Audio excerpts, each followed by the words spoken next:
नमस्ते। चलिए आज एक ऐसी कहानी में चलते हैं जहां चिलचिलाती गर्मी से बचने का एक रास्ता तो मिलता है, लेकिन उसकी कीमत बहुत ही खौफनाक है। आज हम समझेंगे चुड़ैल का एसी ढाबा की कहानी।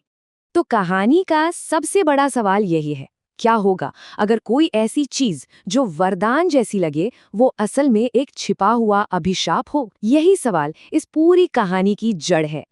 तो हमारी कहानी की शुरुआत होती है एक छोटे से गांव से, जो भीषण गर्मी की मार झेल रहा है। मतलब सूरज जैसे आग उगल रहा है और हर कोई बस एक पल की राहत के लिए तरस रहा है। और यहीं हम मिलते हैं मनोहर और उसके बेटे राजू से। दोनों बेचारे खेत में काम कर रहे हैं। गर्मी का आलम यह है कि खाना तक गले से नीचे नहीं उतर रहा। जब राजू कहता है ना, पिताजी खाने का मन नहीं है, तो ये सिर्फ एक शिकायत नहीं है, ये उस माहौल में फैली हुई असली निराशा है। और फिर अचानक मानो सब कुछ बदल जाता है। घर लौटते हुए राजू की नज़र एक नए ढाबे पर पड़ती है, जहां से ठंडी ठंडी हवा आ रही है, बाहर की उस जानलेवा गर्मी से एकदम उल्टा। अंदर तो एसी चल रहा है, लोग खुश दिख रहे हैं, और खाने की खुशबू, हाँ हाँ हाँ, कमाल की है। मतलब उस गांव के लिए तो ये किसी जन्नत से कम नहीं था। और फिर आती है सबसे चौंकाने वाली बात, कीमत सिर्फ 5 रुपए। 5 रुपए में पेट भर खाना, जितना मर्जी खाओ। ये सुनने में ही इतना अजीब है, इतना ज्यादा अच्छा है कि यकीन नहीं होता। शायद यहीं पर खतरे की पहली घंटी बजनी चाहिए थी, है ना? और बस यही सोच पूरे गांव में आग की तरह फैल गई। राजू भागा भागा घर गया, अपने पिताजी को बताया, और अगले ही दिन से लगभग पूरा गांव अपना घर का खाना छोड़कर उसी एसी ढाबे पर टूट पड़ा। आराम, स्वाद और बचत, ऐसा लालच था जिसे कोई भी मना नहीं कर पाया। चलिए अब आगे बढ़ते हैं, क्योंकि ये खुशी ज्यादा दिन टिकने वाली नहीं थी। जो चीज राहत का जरिया बनी थी, अब वही सबसे बड़ी मुसीबत बनने वाली थी। कुछ ही दिन बीते थे, और जो ढाबा खुशियों का ठिकाना था, वो एक अजीब सी रहस्यमयी बीमारी का सेंटर बन गया।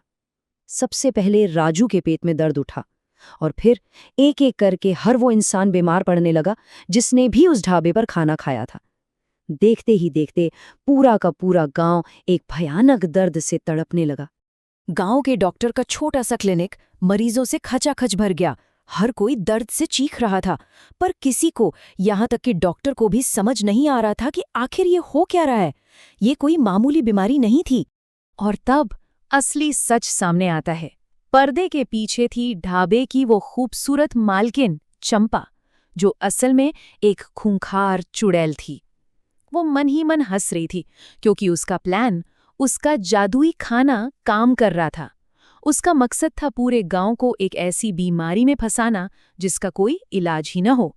अब जब सारी उम्मीदें खत्म हो रही थीं, तभी कहानी में एक नया मोड़ आता है। गांव में आते हैं एक ज्ञानी बाबा, जो शायद उस गांव की आखिरी उम्मीद थे। जैसे ही बाबा गांव वालों के साथ उस ढाबे के पास पहुंचे, उन्हें एक अजीब सी, एक नेगेटिव एनर्जी महसूस हुई। जहां गांव वालों को सिर्फ ठंडी हवा और अच्छा खाना दिख रहा था, वहीं बाबा को उस जगह का असली सच महसूस हो गया था। कुछ तो बहुत गलत था वहां। और बाबा का शक यकीन में बदल गया।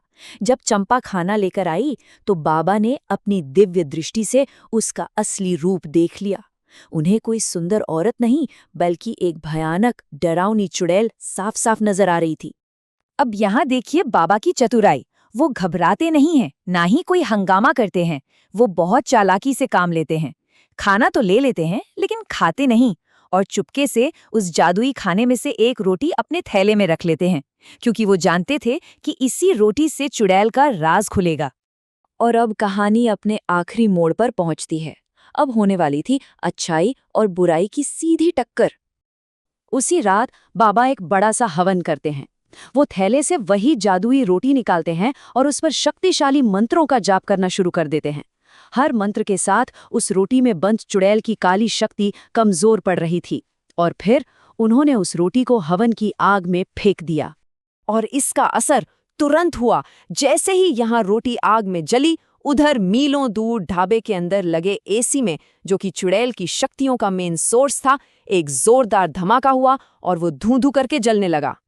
अपनी शक्ति का केंद्र जलता देख चुड़ैल बौखला गई और अपने असली खौफनाक रूप में बाहर आ गई।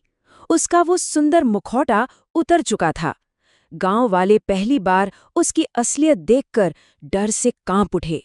लेकिन तभी बाबा वहां पहुंच गए और उन्होंने गांव वालों का डर दूर किया। उन्होंने सबसे जरूरी राज खोला कि चुड़ैल की सारी ताकत उस ढाबे के अंदर ही थी, और अब जब ढाबा जल रहा है तो वो बाहर बिल्कुल कमजोर है।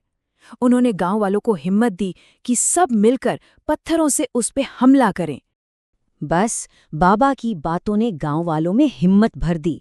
सबने मिलकर चुड़ैल पर पत्थरों की बरसात कर दी। अकेली चुड़ैल इतने लोगों का सामना नहीं कर पाई और आखिरकार वो हार कर जमीन पर गिरी और जलकर राख हो गई। और चुड़ैल के मरते ही जैसे कोई जादू हो गया, पलक झपकते ही गांव के सारे बीमार लोग एकदम ठीक हो गए।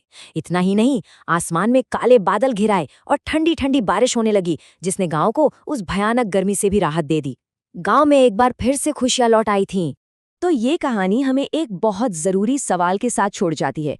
क्या हर वो चीज जो इतनी अच्छी लगे कि सच ही ना लगे, उसकी कोई ना कोई छिपी हुई कीमत जरूर होती है? इस पर सोचिएगा जरूर।